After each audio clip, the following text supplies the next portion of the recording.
2014కి 19కి ఎలక్షన్లకి చాలా తేడా ఉంది. అయితే వీటిలో కంపేర్ చేస్తే అసలు ఎవరి పాలన బాగుందంటారు? నాకు తెలిసి చంద్రబాబు నాయుడు పాలనే బాగుంటుంది. ఏంటి? నేను ఇంతకుముందు కారు ఫీల్డ్లో ఉండేవాడిని. అప్పుడు ఏంటంటే కిరాయిలు బాగుండేవి. రాజధాని ఇక్కడే మన అమరావతి అన్నారు కాబట్టి ఆ అమరావతి వల్ల మన ఎయిర్పోర్ట్ నుంచి కానీ రైల్వే స్టేషన్ నుంచి కిరాయిలు బాగుండేవి.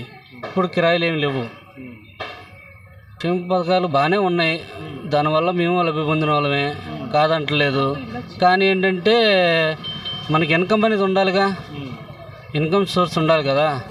అది అంటే ఇప్పుడు వీళ్ళల్లో అసలు 2024కి ఎవరు సీఎం అయితే బాగుంటుంది అంటారు? నాకు తెలిసి మళ్ళీ చంద్రబాబు నాయుడు వస్తాడని నమ్మకం.